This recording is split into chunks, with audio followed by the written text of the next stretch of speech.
Hey crew, thanks for stopping by. Today I've got my Traxxas Jato. It's going to install the electronics anyway. I had a bunch of stuff hanging around the house, so I figured why not make a video and show you how I install stuff. If that interests you, hopefully you'll stick around, grab a sandwich, and I promise to clean up the bench before I get started. So, as promised on my last video, I know you didn't watch it, I'm looking to upgrade the electronics today. But I'm using stuff or gear that I have had laying around. And if you watch my channel, you know that I've owned a lot of 3S Arma RCs. So I have a couple of these 3200 kV motors hanging around.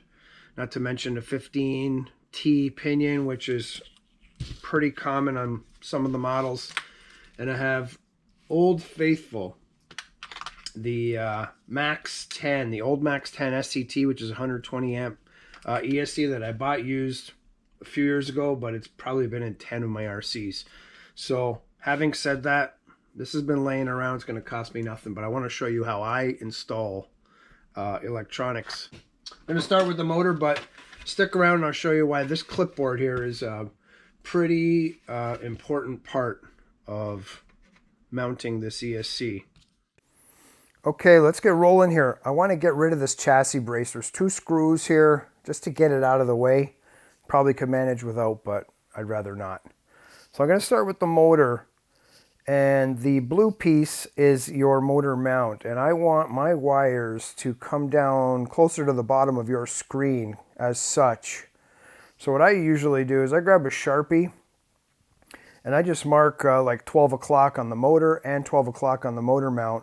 That way, when I take the motor mount off, I know which screws to choose, or screw holes to choose, because you do have many options. Okay, 2 holes will remove this cover. We need to expose the spur gear, because we'll need to have access to it to set our mesh. If you haven't worked on a 1/10 scale Traxxas 4x4, this is the motor mount, pretty similar to all models, and it pivots on a pin, and then we simply lock it into place with 1 screw. So now you can mount that plate to the motor with your reset or countersunk screws that were in the car originally. Now we'll set that down on the pin.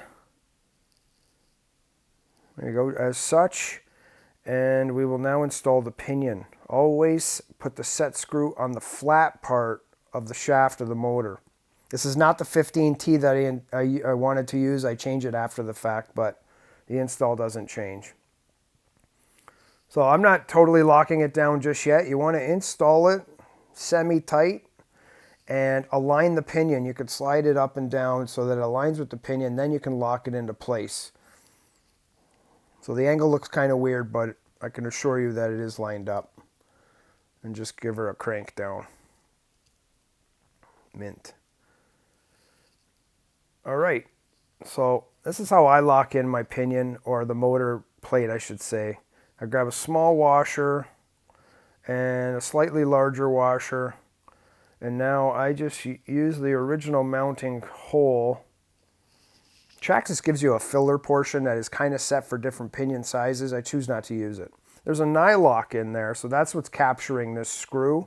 When it gets tight enough, eventually it stops spinning, and that's what cranks the motor down. I actually like working on these Traxxas vehicles. Pretty easy. So you can see there, it's just a couple of washers just so that we could pivot on that hole there according to the mesh. Okay, so when you're happy, you can see now I'm pulling back a bit just to create a little space between the pinion and the spur. Give it a shot, give it a crank down, and you always want to listen for that famous knock. Hear the knock, spin it, maybe half the spur gear. You can still hear the knock. Lovely. Put the cover back on, 2 screws. We're done with the motor at this point. We're going to move on to the ESC. So that's why I brought this up. I use this flexible clipboard that I found laying around the house as my ESC plate. The reason I'm doing that is because my ESC doesn't have any mounting tabs. You can use your old ESC if you have tabs on them to mark your holes and then drill them out. But otherwise, just take a measurement and move forward. I'm going to be using double stick tape because, again, I have no tabs. I wanted to set something like that. Watch the wires to the center of the car, keeping in mind that the drive shaft does turn and can mess up your wiring. I chose to get rid of the receiver box just to give these digits a little more room to work. Super important, clean all surfaces.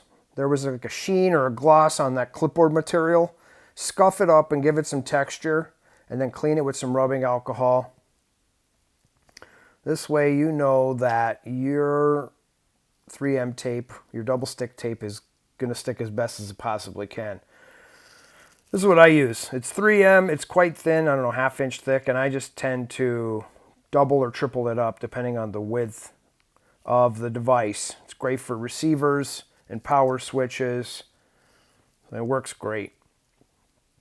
So again, clean everything up.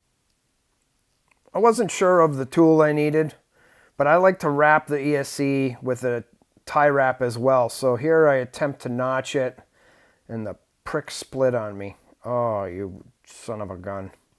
Whatever, I continue to use it. So I use this notch, and then I wrap a tie wrap around it.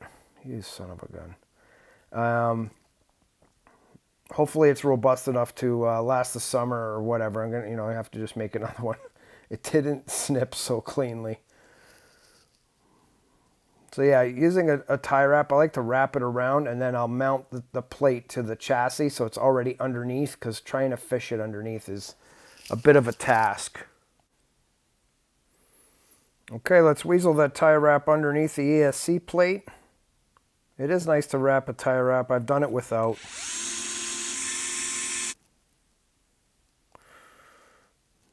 Okay, so just getting rid of the last bit of the 3M tape, and I'm going to carefully set it down onto the ESC.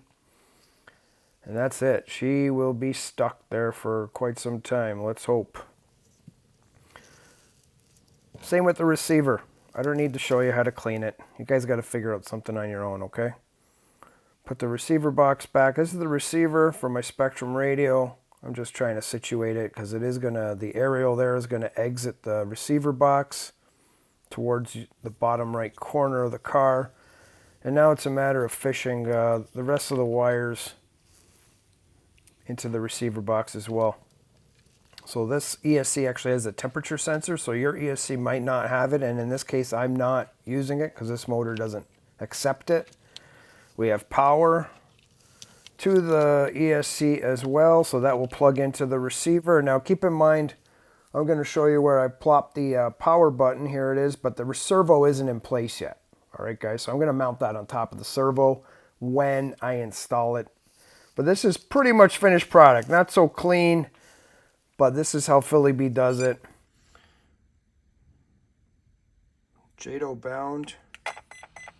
1, 2, 3, 4. Beautiful.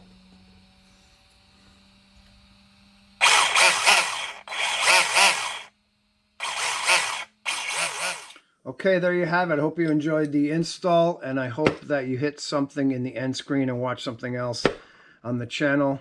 That would be super cool. Moving forward, we have some upgrades coming to the Jato, so tune in the near future. We got a metal drive shaft, but not super exciting. But you saw how that plastic drive shaft was shaking like a leaf, and that is not going to withstand 3S, maybe, or even 4S, not sure. On a more exciting note is the metal center differential. We're going to get rid of the slipper clutch, install the differential, top it up with fluids, and hopefully get some track time soon because the nice weather is upon us in Niagara region, and I'm stoked. Thank you.